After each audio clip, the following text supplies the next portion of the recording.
Good morning, and this is Mr. C. Thanks for tuning in to your next math lesson. Once you have your name, your date, and 2.5 mental math, then please unpause the video and go on. I'm going to go on in 3, 2, 1. Alright, we should have come around and seen if your homework is done. Now you may check your answers.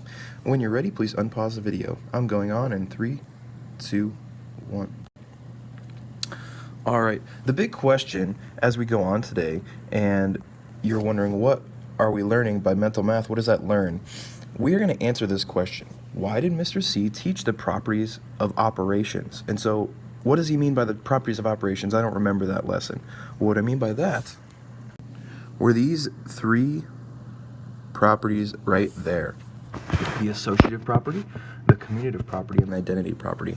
Why are these so important to learn, and even to put in my notes? Like, why do they matter, other than just saying, oh yeah, that's the commutative property? Well, today we're going to talk about how that helps when you're doing mental math. And I'm thinking right now, what does mental mean? Tell the person next to you if you know. Mental will mean in my head. So I'm actually going to use these properties to be able to do math better in my head. So let's ask this question right here. How can you break apart numbers to compute mentally? Joe has to read 45 history pages and 46 science pages by the end of next week. I'm sorry, Joe, and I really hope that is exciting for you. How many total pages must Joe read? Well, I see the word total, and to me, I see 2 numbers, and I see how many total pages, and that, to me, that's going to mean adding. So I know that I'm going to need to add 45 and 46. But they're not just wanting the answer. The main question, I'm going to go back up to here, and they want to know, how can I break apart these numbers to compute mentally? Maybe you remember that distributive means to break apart, so I think they want us to use the distributive property on this one. Alright, so we're going to look right over here now.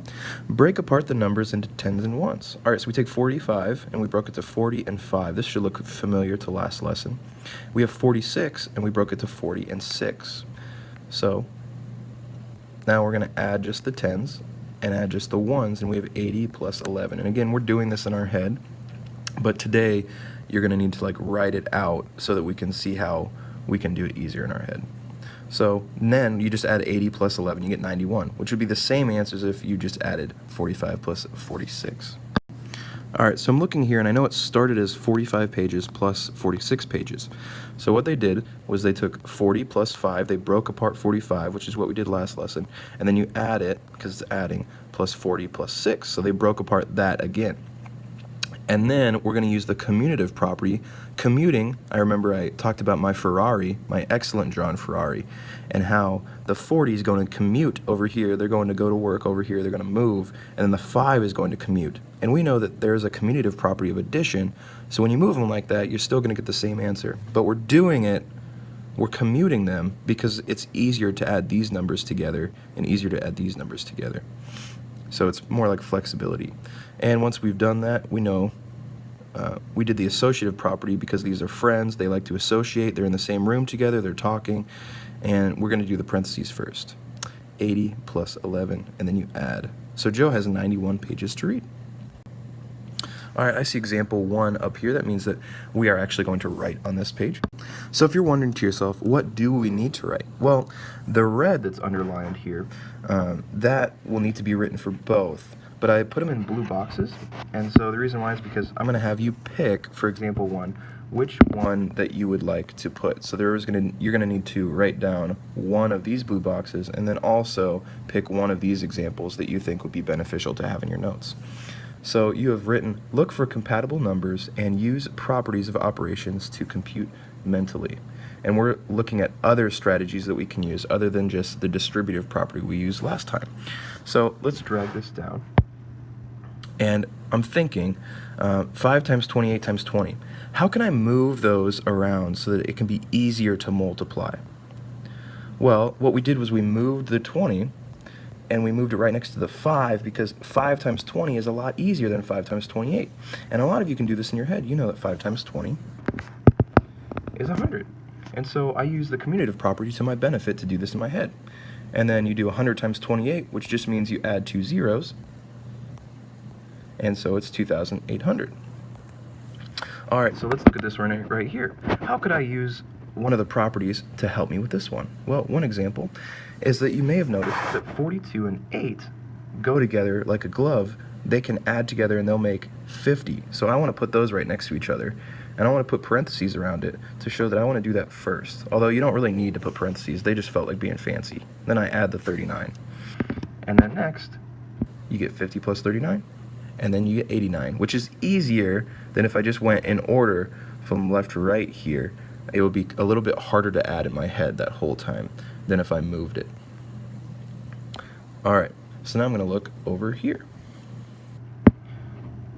57 plus 98. I'm going to use compensation to create compatible numbers that are easy to compute mentally. Well, Mr. C, what does compensation mean?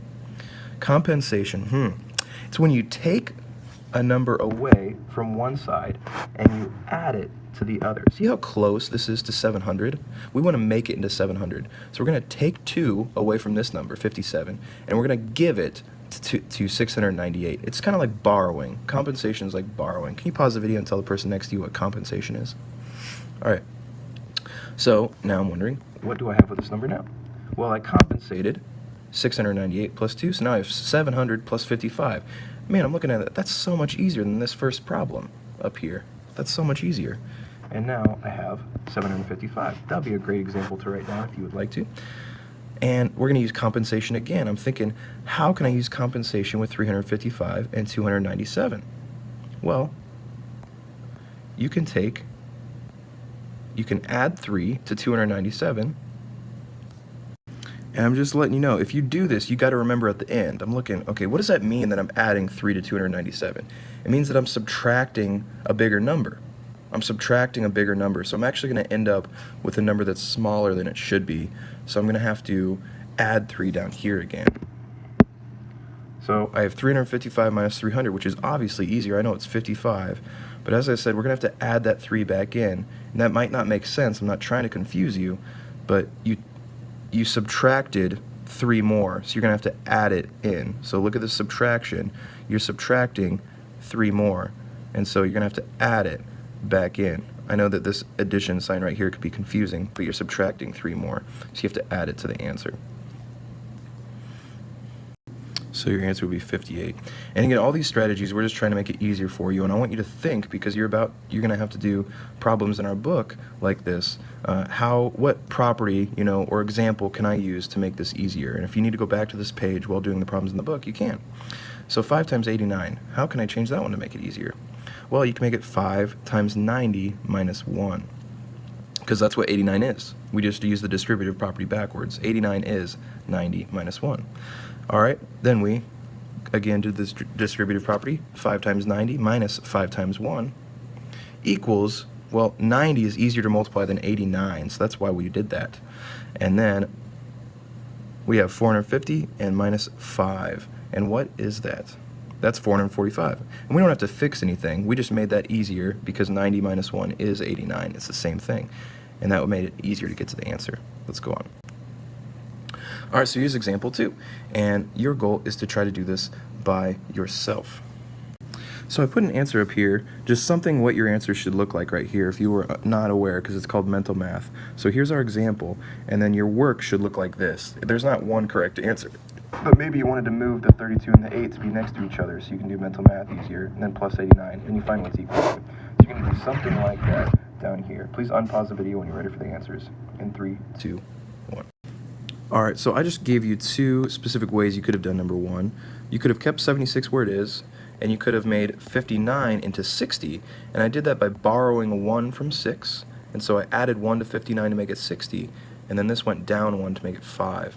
And I think that 76 plus 60, I can add that in my head, that's 136, and then you add 5, you get 141.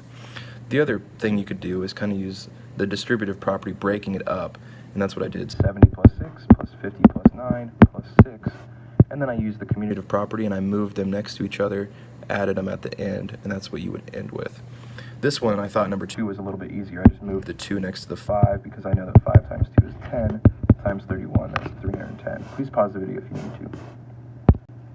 All right, independent or partners practice. Here is your page number. Please pick odd or evens, and then unpause the video for your answer. Answers will come in 3, 2, 1. Thank you for watching this video. And if you didn't know, you are awesome. I'm thinking, what do you do after this? Oh, I go to Socrative, and then I go to Khan Academy. Thank you very much.